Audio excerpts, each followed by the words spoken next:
He mocked his pregnant wife in front of poor waitress until the judge called her CEO. He shocked. He thought he was the smartest man in the room until life proved him dead wrong. In today's unbelievable story, a man mocked his pregnant wife in front of a struggling waitress, trying to look superior while humiliating the woman who carried his child.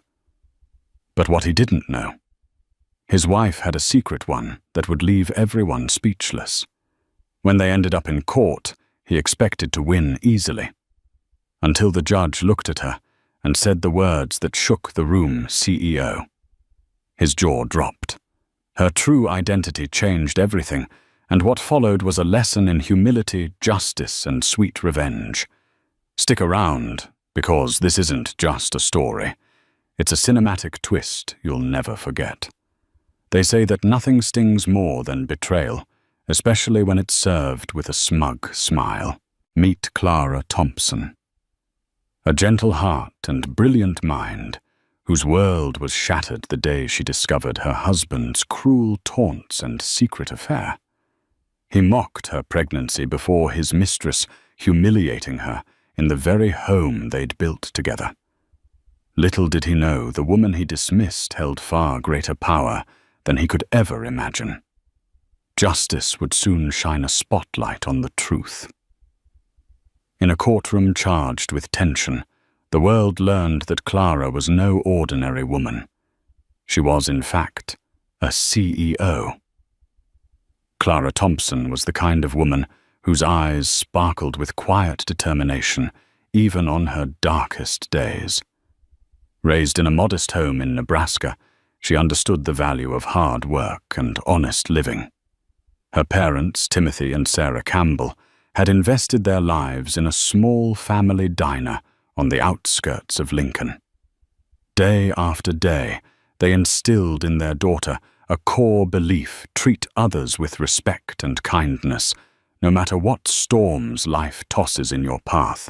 It was in college that Clara first encountered Jonathan Thompson.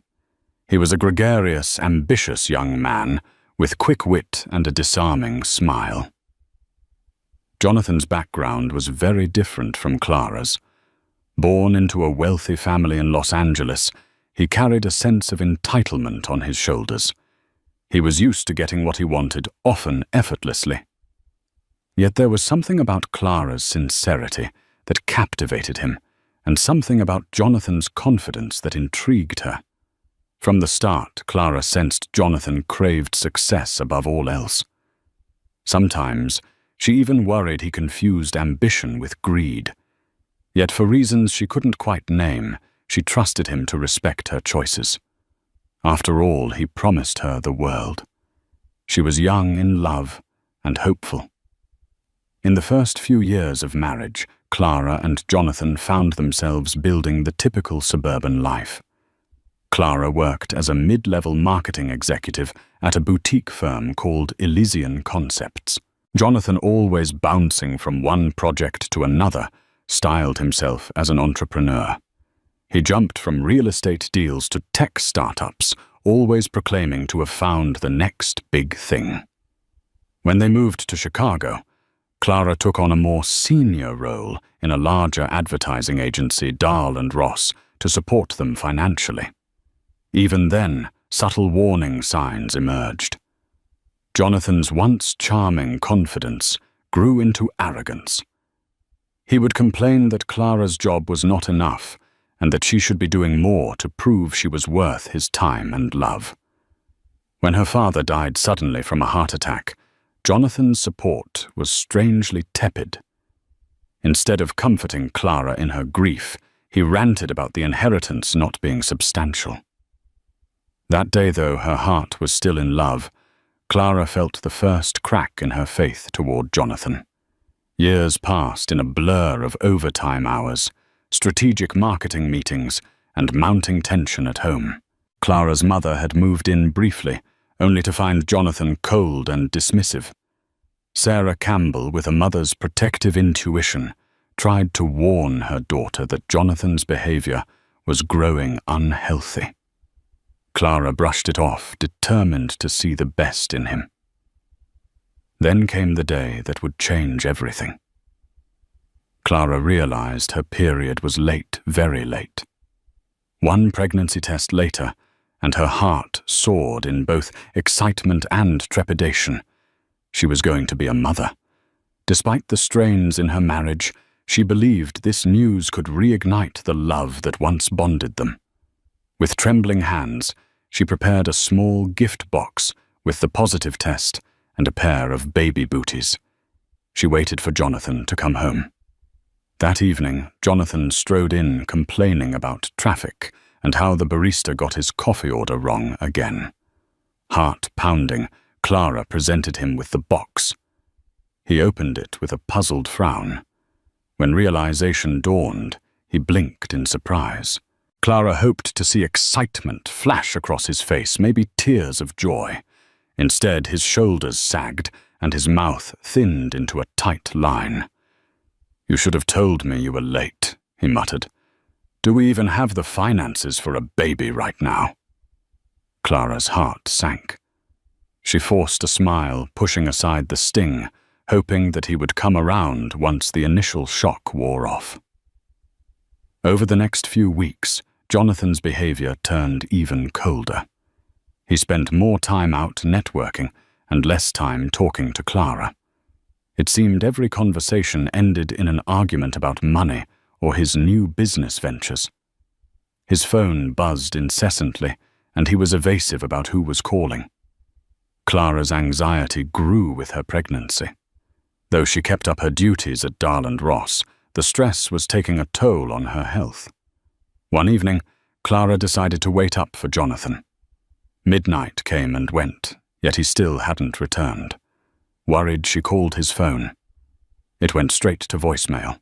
She tried to distract herself, reorganizing baby items in the nursery, a small, sunlit room they'd set aside. At nearly 2 a.m., Jonathan stumbled in, smelling of expensive wine and perfume that wasn't hers. Clara asked where he'd been.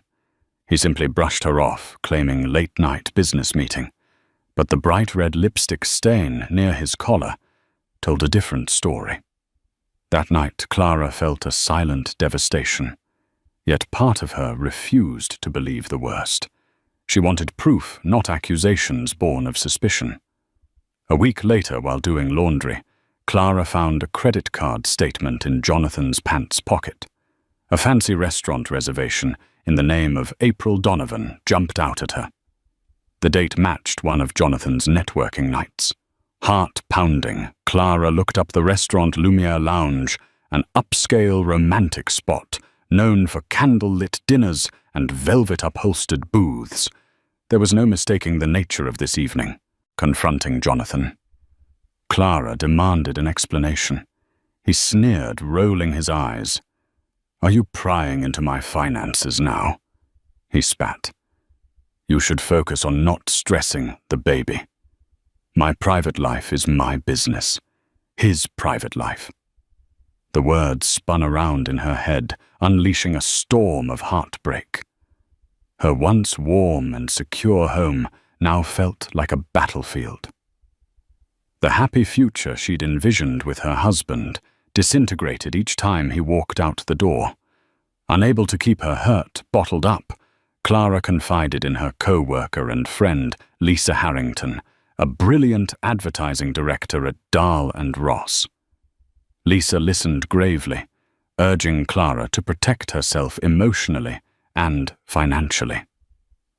"You've got to look out for you and the baby," Lisa said, tucking a stray hair behind her ear. "Don't let him walk over you. You're stronger than you think, Clara."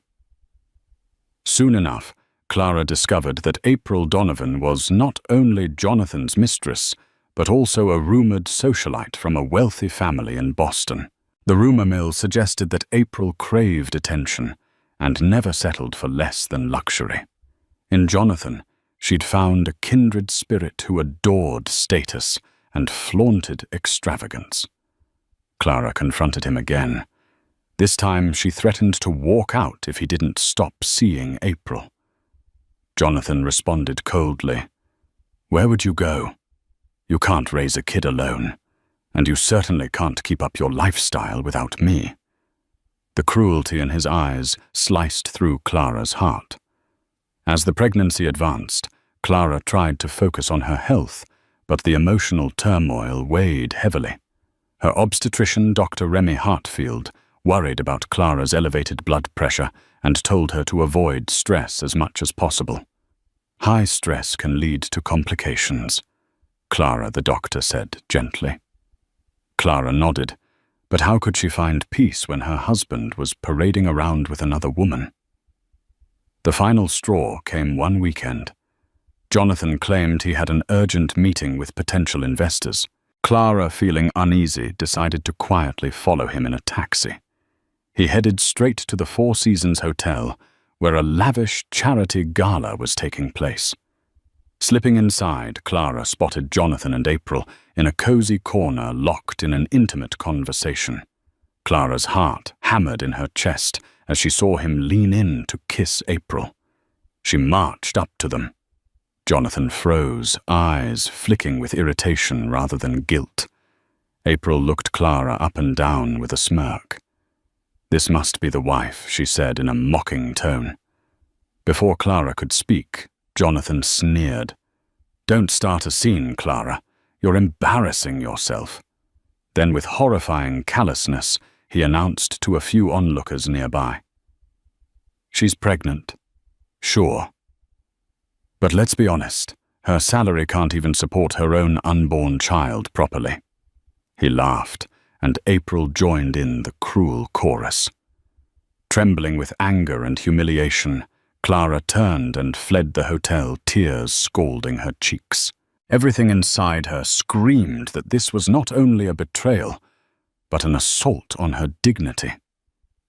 She wasn't just fighting for her marriage. She was fighting for her self-respect. Early the next morning, Clara received an unexpected text from a blocked number. "I'm sorry for how you were treated. He's not worth it. You deserve better." Shocked, Clara reread the message, suspecting it might be from April or someone close to Jonathan. But as quickly as it had come, the number disappeared. It felt strangely comforting that someone somewhere had recognized how she'd been wronged. Wary but curious, Clara confided in Lisa again. Lisa insisted she had to take control of her own life. Over lunch at a small cafe near Dahl and Ross, Lisa gently took Clara's hands and said, "Clara, you're brilliant at what you do. Your presentations are top-notch. You have the entire skill set to start your own venture if you wanted. You don't need Jonathan's approval or his money, especially not after how he's treating you." Clara sipped her coffee, thinking of how she'd dreamt of running her own marketing firm one day. She had never seriously considered it before, mainly due to family obligations and the notion that Jonathan might not support such an endeavor. The idea that she could step out from behind his shadow and pursue something on her own set a tiny ember of hope glowing inside her. That ember caught a spark when fate intervened in the form of a phone call. An old college professor, Dr. Norman Drake, reached out to Clara about a friend who was seeking top-level marketing expertise for a new tech product launch. The friend, Michael Harrington, was the founder of Ascension Apps, a startup with significant investor backing. They wanted a fresh marketing strategy and were willing to pay handsomely for the right talent. Clara saw an opportunity. With Lisa's encouragement, Clara quietly began consulting with Ascension Apps during evenings and weekends. She took meticulous notes, mapped out marketing campaigns, and sketched potential brand identities. Despite her blossoming pregnancy, she poured her heart into the project, feeling a renewed sense of purpose. Jonathan remained oblivious too, consumed with parading around with April. By day, Clara still put on a brave face at Dahl and Ross, though she knew she might soon have to part ways if this consulting gig turned into something bigger. Unbeknownst to Jonathan, Each paycheck from her consulting work went into a separate bank account. She was preparing for a future on her own. One day, Michael Harrington called Clara in for an urgent meeting. The campaign proposals she'd drafted had wowed his investors, and they wanted her full-time as Chief Marketing Officer. The compensation package was substantial, complete with a generous sign-on bonus and stock options. Clara's heart soared, but she also hesitated. She was pregnant, dealing with an unfaithful husband, and uncertain if she could juggle so many changes at once. But Michael didn't waver. "Clara, your skills are unique and your insights are unmatched. We need you," he said emphatically. Feeling a surge of self-confidence, Clara accepted the position. This was her chance to break free from Jonathan's toxic control. Over dinner that evening, she mustered the courage to tell Jonathan about her new job offer, hoping for some semblance of support. Instead, his response was scornful. "A startup tech nonsense. That's a joke. You're too naive to see when you're being used." His dismissive attitude only fueled Clara's resolve.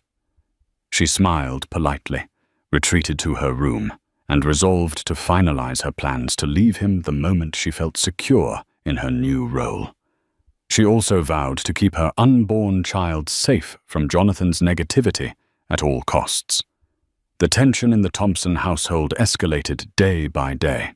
Jonathan, oblivious to Clara's growing independence, continued to flaunt his affair. He posted pictures of lavish outings with April on social media, though he never explicitly mentioned her identity. Friends began to ask Clara awkward questions, and she deflected them with carefully measured responses. She refused to let the public see her pain, but inside, she seethed. At Ascension Apps, Clara threw herself into work. Her early marketing campaigns were a roaring success, drawing attention from major tech blogs and even mainstream media outlets. Investors praised her creativity and leadership. Michael Harrington, impressed by her management style, began hinting that he wanted to groom her for an even higher executive position, perhaps CEO of a newly formed spin-off brand. Clara felt the ground shifting under her feet in the best way possible. Her life was about to change yet again, but this time she would be in the driver's seat. Meanwhile, Jonathan had no clue about the magnitude of Clara's achievements. He only saw that she was wasting time at a startup. One evening, he came home in a foul mood, reeking of whiskey. April had apparently complained that Jonathan was not fulfilling promises of giving her a glamorous life. He directed all his frustration at Clara. She was sitting at the kitchen table reviewing documents for an upcoming product launch when Jonathan stormed in. "You're spending all your time at that worthless job," he yelled, slamming a cabinet door. "Look at this house, it's not even clean. And you think you can handle a baby?" Clara's patience snapped. She stood up, faced him directly, and declared, "I'm doing what I need to do for me and our child. If you don't like it, that's your problem." Jonathan laughed bitterly. "Our child. Don't kid yourself. You know you can't raise it alone. You need me." He advanced toward her with a menacing glare, terrified for her safety. And the babies, Clara stepped away, heart pounding. Suddenly, her phone rang, cutting the tension. It was Michael Harrington, calling about an urgent investor update. Jonathan scoffed at the interruption and stormed out, leaving Clara trembling but resolute. The time for living in fear was over. In the weeks that followed, Clara quietly prepared her exit strategy. She kept a journal of every threatening or humiliating statement Jonathan made. She also documented his repeated absences and compiled screenshots of his social media posts with April. Her friend Lisa advised her to consult an attorney, so Clara visited Rebecca Henderson at a respected law firm, Johnson & Friedman. Rebecca was known for her fierce advocacy on behalf of wronged spouses. Rebecca listened patiently as Clara poured out her story, tears brimming in her eyes. "Your safety and your baby's safety are paramount," Rebecca said firmly. "We'll file a restraining order if needed, and we'll ensure you receive proper spousal support. But first, I want to understand your financial situation and your new job thoroughly." Clara disclosed her new position and how her salary was rapidly increasing alongside the stock options. She revealed her plan to leave Jonathan once she found a new place to live. Rebecca assured her that everything could be arranged discreetly. The attorney urged her to stay cautious. People like Jonathan can become volatile when they realize their control is slipping, she warned. Despite Clara's attempts at discretion, rumors eventually reached Jonathan. He found out she was earning far more than he'd assumed. One day, rummaging through mail on the kitchen counter, he came across a bank statement for Clara's separate account. The hefty deposit from Ascension Apps stunned him. Enraged at the prospect of losing financial control, he confronted Clara yet again. "You think you can just sneak around, hoarding money?" he snarled, waving the bank statement in front of her. "Who do you think you are?" Clara didn't cower this time. Slowly standing, she met his glare head-on. "I'm someone who's tired of being treated like dirt. I'm building a future for me and our baby, with or without you." There was a moment of stunned silence. Clara could see confusion in Jonathan's eyes, as though he'd never imagined a scenario where she could thrive independently. He spat a bitter laugh and stormed off. But for Clara, that fleeting exchange was a victory. She had found her voice, and with it a sense of freedom. The rain pattered softly against the windows of Clara's condo, painting streaks across the glass, as if nature itself mourned with her. She sat at her small dining table, surrounded by paperwork, her swollen belly pressing gently against the edge. Gabriel, though still unnamed, kicked from within, as if reminding her that he was there, a life forming a future coming. Clara rubbed her stomach instinctively, letting out a tired sigh. The weeks had been long and heavy. Between late-night strategy calls for Ascension Apps and the creeping anxiety of her crumbling marriage, she hadn't had a moment to exhale, to feel anything beyond duty and survival. Every step forward felt like wading through mud, and yet she kept moving. Then the call came. Her phone buzzed quietly. "Michael Harrington," the screen read. She hesitated. It wasn't a scheduled meeting. Was something wrong? "Hello?" She answered, her voice cautious but steady. Clara Michael's voice came through warm and deliberate. "I need to speak with you in person if you can manage." Within the hour, she sat across from him in the Ascension conference room, clutching a thermos of decaf coffee as she fought to still her trembling hands. The atmosphere was different, more focused, more intense. Michael wasn't his usual jovial self. He looked as if he was about to drop a bombshell. "I'll be direct," he said, resting his elbows on the table. "Your work has been exceptional. Investors are beyond impressed. We've decided to launch a new subsidiary, Ascension Creative, and we want you to run it." Clara blinked. "Run it?" He smiled. "As CEO." Time seemed to freeze. The words hovered in the air like snowflakes suspended mid-fall. Clara stared at him, her mind struggling to catch up. "You want me to be CEO?" she repeated slowly, as if trying the title on for size. Her voice cracked under the weight of disbelief. Michael nodded. Yes. You're not just good at what you do, Clara. You lead. You inspire. You've transformed this brand in weeks. Imagine what you could do with full authority. Her eyes stung unexpectedly. No one had spoken to her like this in years, not since college, perhaps. Not since before Jonathan. Not since she was simply Clara Campbell, a woman full of ambition and belief. But she began placing a protective hand over her belly.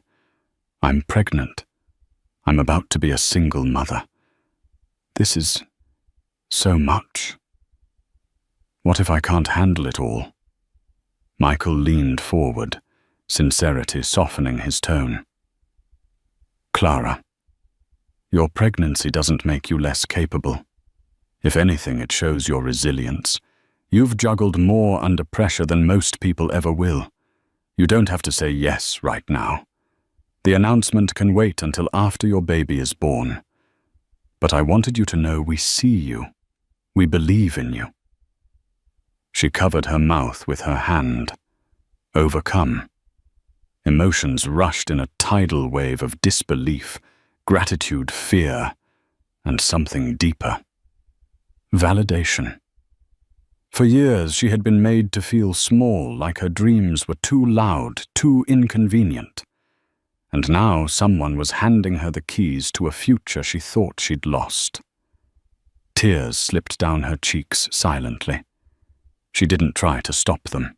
I'll do it, she whispered, her voice full of quiet strength. I'll accept. Michael smiled. Then let's build something incredible together.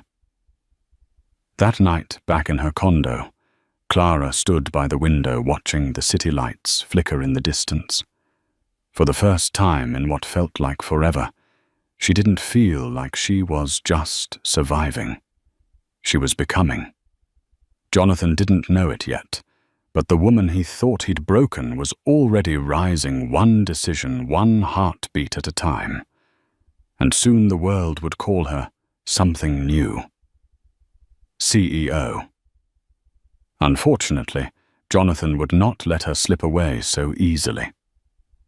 During her 8th month of pregnancy, Clara came home one last time to pack her belongings. Jonathan was in the living room smirking. April was there too, perched on the couch like she owned the place. Clara's heart pounded at the brazen display of disrespect.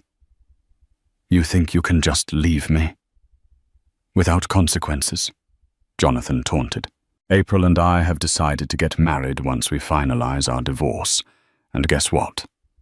There won't be much left for you in the settlement. My father's lawyer is the best in the city. April giggled. Yes, Clara, if that's your name. Don't be too upset.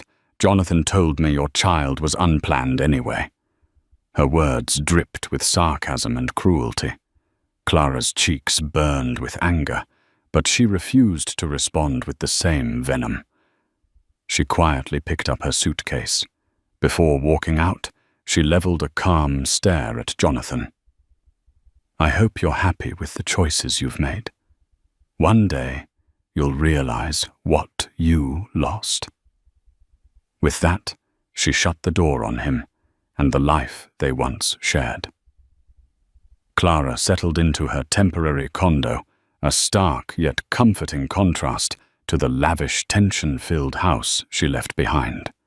Each day she prepared for the birth of her child, while juggling the responsibilities of her demanding job. Lisa came by regularly, helping to assemble baby furniture and pack a hospital bag.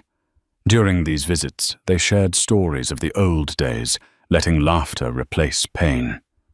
On a breezy afternoon, she officially filed for divorce, with Rebecca's help. The paperwork was straightforward, but emotionally heavy. Clara was ready to fight for custody of her child and ensure their future was secure. Rebecca was optimistic, given Clara's stable job, independent finances, and a documented history of Jonathan's mistreatment. Shortly after Jonathan's attorney, a slick operator named Marcus Delgado filed a counter-petition. They contested nearly everything from spousal support to custody arrangements, painted Clara as unstable and unable to cope with the rigors of single parenthood. Jonathan wanted full custody, or at least enough to reduce child support obligations. Clara reeled with disbelief at the gall of it all. But she didn't panic. She had prepared thoroughly, saving every piece of evidence. The court date loomed just a few weeks away. Tensions rose, but Clara remained focused. She rehearsed her statements with Rebecca. She refused to stoop to Jonathan's level of pettiness or name-calling. Her strategy was simple: present the truth. Life, however, had one more surprise in store before the trial. Clara went into labor unexpectedly at 36 weeks. Alone in her condo, she felt the first contraction tear through her abdomen. Fear gripped her. She wasn't fully prepared. She grabbed her phone and called Lisa, who rushed over immediately and dialed 911. The ambulance arrived, and Clara was whisked to Mercy Hospital. Hours later, in a whirlwind of pain and hope, Clara gave birth to a baby boy, whom she named Gabriel. Holding him in her arms, Clara felt a surge of protective love. This tiny infant was her reason for fighting her beacon of hope in the darkest storm. Gabriel came out slightly premature, but healthy enough to breathe on his own. The doctors kept him in the neonatal unit for a few days to ensure no complications arose. Jonathan was conspicuously absent. He didn't visit the hospital at all. When word finally reached him, April apparently discouraged him from going, complaining that Clara was trying to trap him with emotional manipulation. So Jonathan stayed away further, proving to Clara that she was doing the right thing by leaving him. Once Gabriel stabilized, Clara took him home to the condo, where Lisa had baby-proofed the essentials. Late nights turned into early mornings as Clara navigated the exhaustion and bliss of new motherhood. Her body ached from delivery, and she struggled to breastfeed at first, but each success felt like a small triumph. Rebecca advised her to postpone the court hearing given her medical situation. However, Jonathan and his legal team pressed forward, hoping to catch Clara at a weak moment. Reluctantly, Clara agreed to proceed, trusting that her documentation and professional legal support would prevail. Within 3 weeks of Gabriel's birth, the court date arrived. A crisp morning sunlight lit the steps of the Cook County Courthouse in downtown Chicago. Nervous energy fluttered in Clara's stomach as she walked in with Rebecca. Baby Gabriel safely at home with Lisa. To her left, she spotted Jonathan in an expensive suit arm in arm with April, who wore a smug grin. Marcus Delgado stood near them, scanning documents and nodding in self-assured confidence. The courtroom was a formal yet tense space. Family court cases were being heard, one after another. Finally, their case was called Thompson versus Thompson. Clara's heart pounded as she approached the bench. The presiding judge was the Honorable Alicia Stone, a well-respected figure known for her zero tolerance for deception. Rebecca presented Clara's case meticulously. She outlined Jonathan's infidelity, emotional abuse, and lack of concern for Clara's well-being during pregnancy. She highlighted Clara's stable income and supportive friends. Clara handed over documented evidence of Jonathan's late nights credit card statements and social media posts. Marcus tried to interrupt with claims that Clara was emotionally unstable, referencing postpartum challenges. He argued that Jonathan was willing to provide a luxurious lifestyle for the child, and insisted that the baby's best interests lay with a father who had significant financial resources. Significant financial resources, Rebecca retorted. Are we discussing Jonathan Thompson's personal finances, or that of his father? My client has proven her own professional success time and again. Jonathan took the stand painting himself as a victim. He claimed Clara shut him out, refused to communicate, and was obsessed with her own career. He even implied that the paternity of the child could be questioned, though he offered no evidence to support this wild assertion. The judge frowned at the baseless allegation. When it was Clara's turn, she spoke calmly, hands clasped tightly in front of her. She described Jonathan's dismissive attitude toward her pregnancy, his public humiliation of her, and his ongoing affair with April Donovan. She only provided facts, never once stooping to personal attacks. The judge's gaze softened at Clara's composure and the heartbreak she'd endured. Then came a dramatic twist. Marcus Delgado unexpectedly called April Donovan to the stand. April swanned forward in a designer dress, flipping her hair confidently. She claimed that Jonathan was a loving partner who had rescued her from a toxic environment. She alleged that Clara was the real manipulator, and that Clara had withheld intimacy from Jonathan, driving him to find solace elsewhere. Rebecca objected, pointing out that April's testimony had no direct bearing on child custody or spousal support. The judge allowed her to continue briefly, but April's statements quickly devolved into petty complaints about Clara's attitude. Judge Stone looked unimpressed, as if she recognized a performance. Finally, the judge asked a straightforward question. Ms. Donovan, are you aware of the professional status of Mrs. Thompson? April blinked in confusion. Professional status? She's just an employee at some small firm, I think. A faint smile tugged at the judge's lips. She then turned to Clara. Mrs. Thompson, would you kindly inform the court of your current position? The courtroom air was thick with tension, every breath laced with judgment.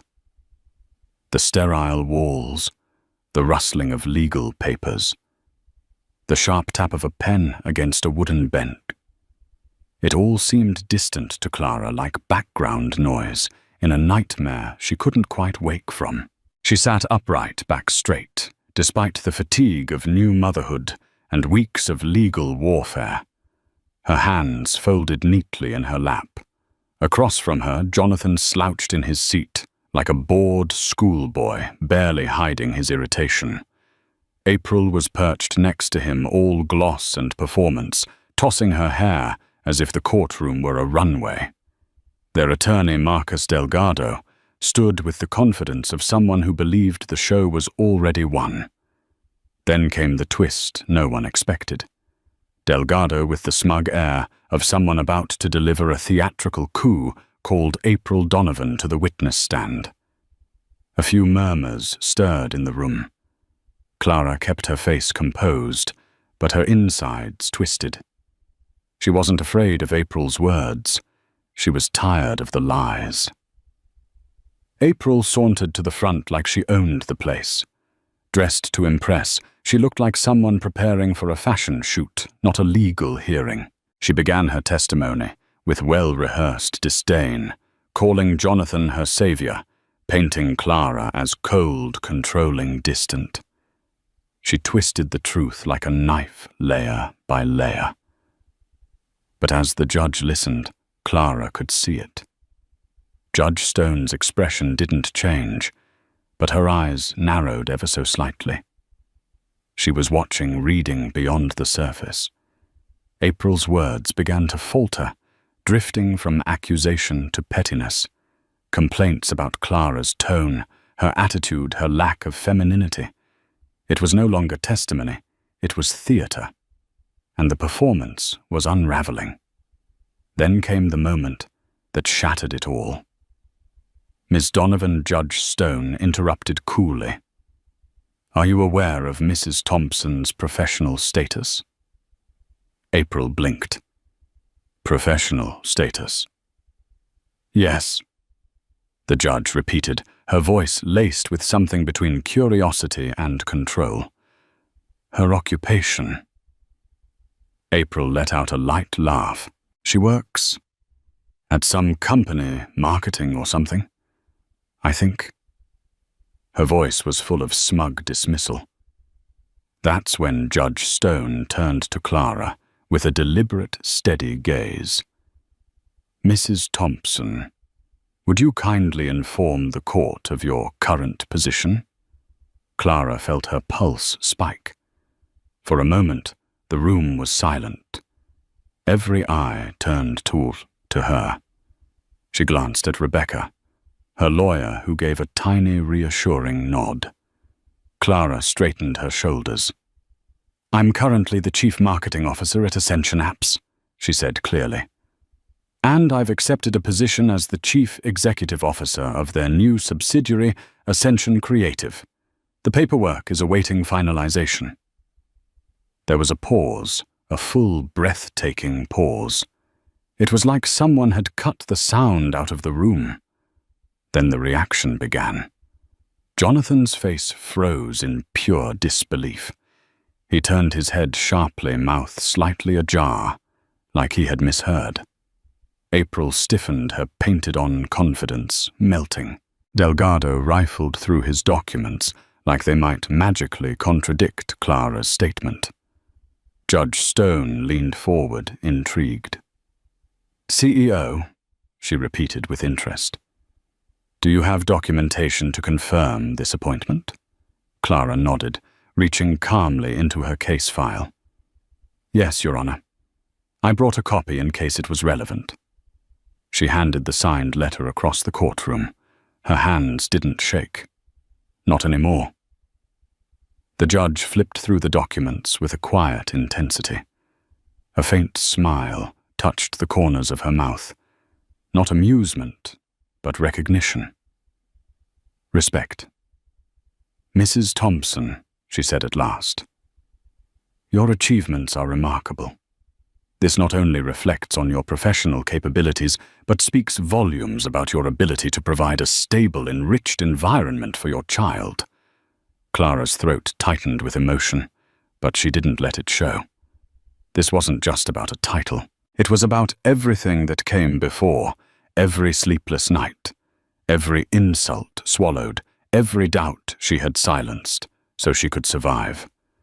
And now she was no longer just surviving.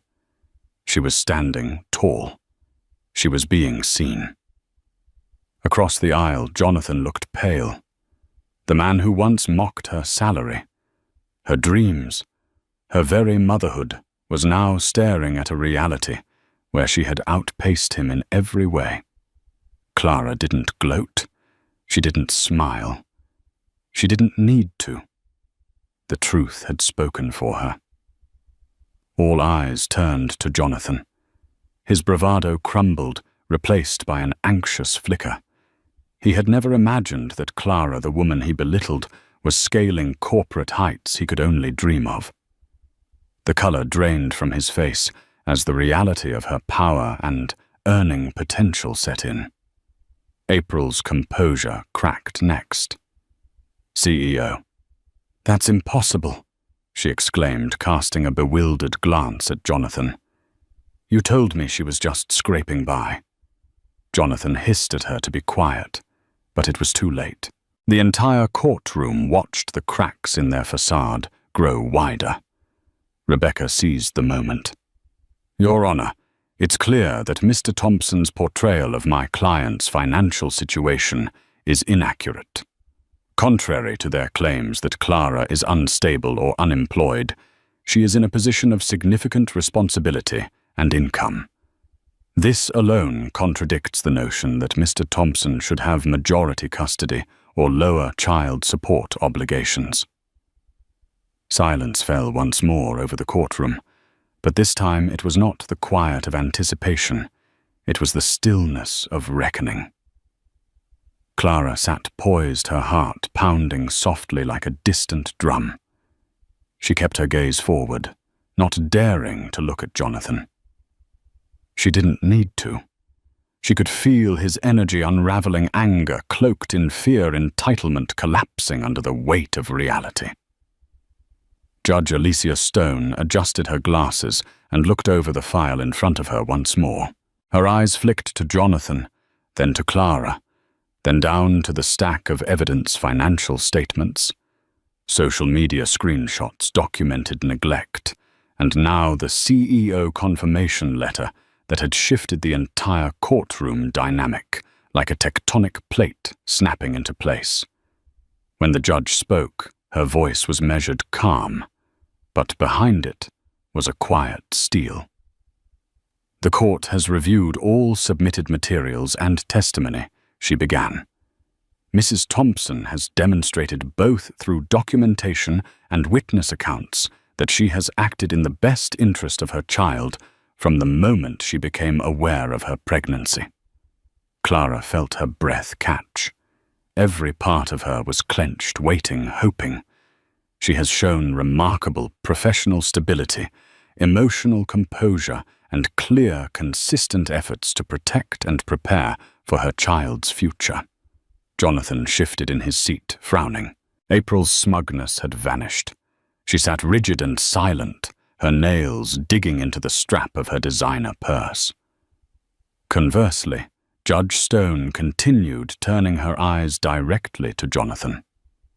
Mr. Thompson has provided no credible evidence of stability, nor has he adequately rebutted the claims of emotional neglect, infidelity, or financial recklessness. Furthermore, the attempt to question the paternity of the child without basis or proof demonstrates a troubling pattern of deflection and irresponsibility. Jonathan opened his mouth to object, but the judge raised her hand, sharp and final. "My decision is as follows," she said, her voice now echoing like the drop of a stone into a still lake. "Full legal custody is awarded to Mrs. Clara Thompson. Mr. Thompson is granted visitation rights as outlined by the court schedule and is required to contribute to child support based on a revised financial evaluation, including half of all medical and educational expenses." A sharp inhale escaped Clara before she could stop it. Her fingers gripped the edge of her seat. It was real.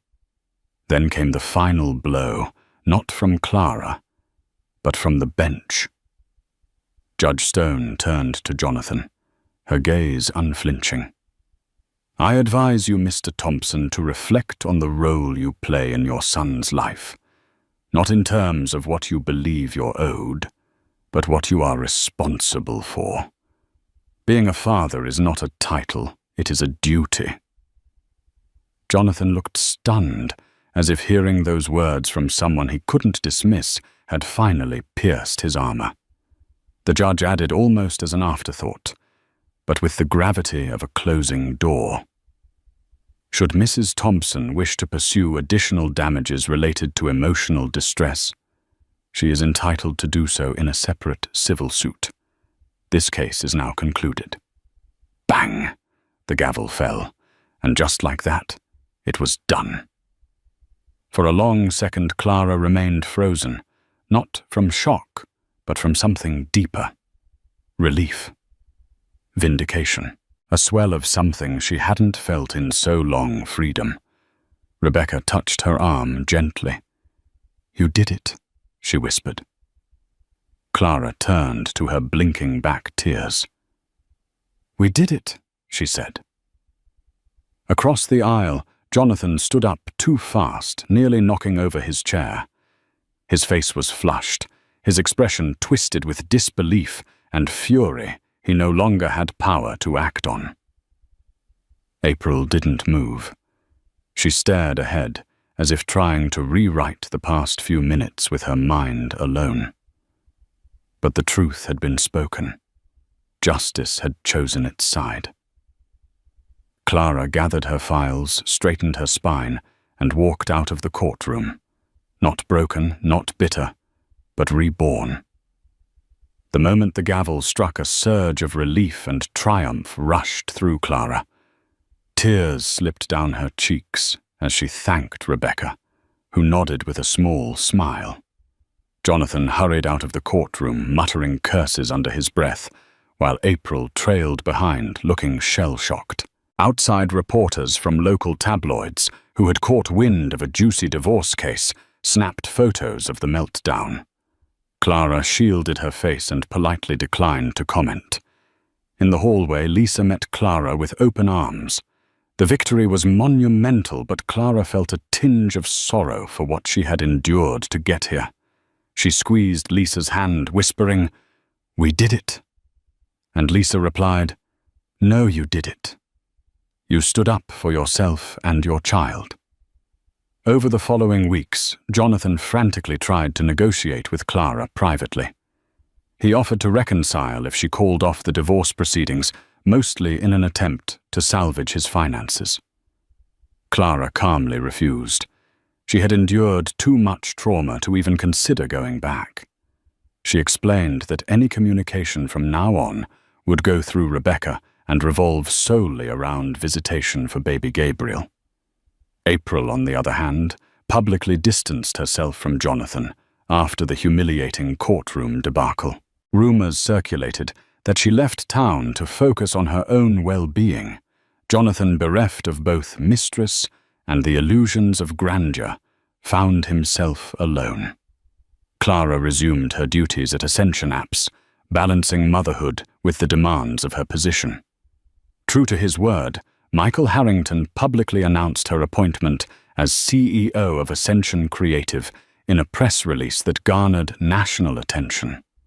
Suddenly, Clara found herself invited to speak at conferences about women in leadership balancing family and career and overcoming personal adversity. With each new responsibility, Clara remembered the core values instilled by her parents: humility, kindness, and fairness. She assembled a team that reflected diversity and ethical business practices. Overnight, her story turned into an inspirational headline, rising from betrayal to break barriers in tech. Months rolled by, and Clara found a rhythm in her new life. Gabriel thrived, growing into a bright-eyed baby who giggled at every silly face Lisa made. Despite her heartbreak, Clara discovered that her capacity for love had only deepened. She quietly dated a fellow executive she met at a marketing conference, David Chang, a down-to-earth man who treated her with genuine respect. Though cautious, Clara allowed herself to hope that a healthy relationship was still possible. Jonathan, meanwhile, spiraled. The child support payments and his failing business ventures forced him to downsize his lifestyle. He lost his swanky apartment and had to move into a modest rental. The occasional newspaper snippet would mention his drunken outbursts or unpaid debts. Clara felt no pleasure in his downfall, only a sense of peace in knowing she was free from it all. Late one evening, Clara was rocking Gabriel to sleep when her phone buzzed. It was Jonathan. In a moment of hesitation, she almost ignored it. Something compelled her to answer. The voice on the other end sounded hollow, distant. "Clara." "I'm sorry," he said, his words slurred. "I made mistakes. I lost everything. April's gone. My investors pulled out. I just need to see my son." Clara closed her eyes, swallowing a wave of pity. "Jonathan, if you want to see Gabriel, we can arrange something official through the court guidelines. I hope you get the help you need." Her calm tone unsettled him. "Clara, please. Don't hang up. She gently ended the call. She would not return to that dark place. She had moved on, and Gabriel was her priority. A few Sundays later, Clara held a small baptism ceremony for Gabriel at the local church, a simple, joyous event. Surrounded by close friends, Lisa Michael Harrington, David Chang, and a few relatives, she celebrated her baby's life and her newfound independence. Jonathan was not invited, but he showed up unannounced anyway, lingering at the back of the church. Clara caught sight of him, just as she handed Gabriel over to the pastor. A flash of sadness washed over her, but she steeled herself and focused on the blessing of her child. After the ceremony, Jonathan approached her. "May I hold him?" he asked quietly. Clara took a breath, then allowed a brief moment for father and son to connect. Jonathan's eyes watered as he looked at the tiny face of Gabriel. "I'm sorry," he whispered again, but Clara said nothing. She gently took Gabriel back, nodding at Lisa to accompany Jonathan outside. Though she harbored no illusions about Jonathan's capacity to change, she wanted Gabriel to understand in the future that she had acted with decency and mercy. The legal divorce itself was a formality after the custody ruling. By the time the papers were signed, Clara felt more relief than sadness. Rebecca congratulated her on standing strong through a painful ordeal. Clara realized that her life was on an upward trajectory. She never could have imagined a year earlier, free from the shackles of a toxic relationship. Jonathan left an apology letter in her mailbox, but Clara never responded. She folded it neatly, tucked it away in a drawer, unsure if she would ever open that chapter again. For now, her heart needed time to heal and focus on what mattered: her son and her career, both blossoming under her careful guidance. Clara's story reached a peak when she was named Entrepreneur of the Year by a prominent women in business organization. The award ceremony held at the Hyatt Regency was a grand affair. She arrived wearing a simple yet elegant black gown, greeting a host of colleagues and well-wishers. Lisa took on babysitting duties for Gabriel, ensuring Clara could fully soak in her achievement.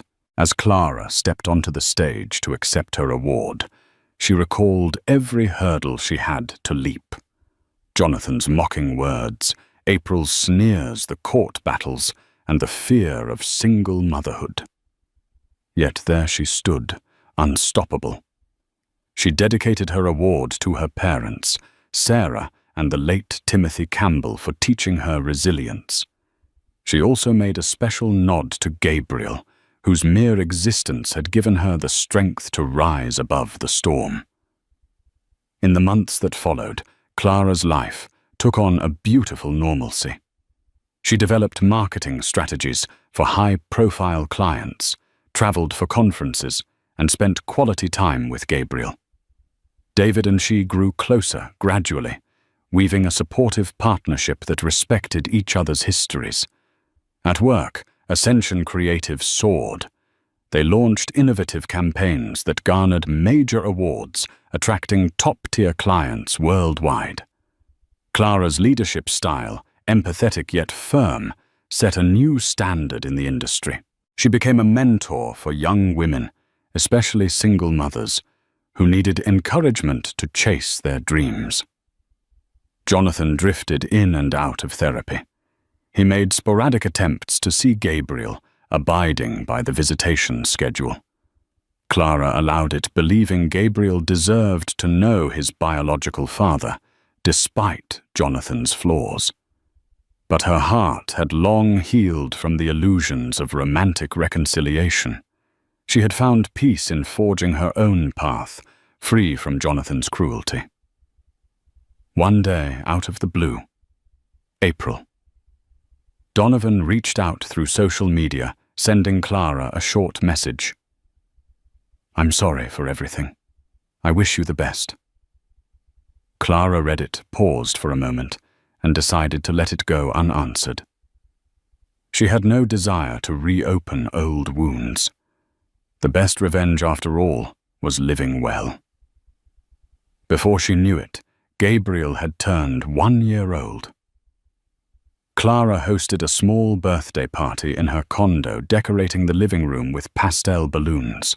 She watched her baby boy smash cake between his fingers with pure delight. Everyone who had stood by her side.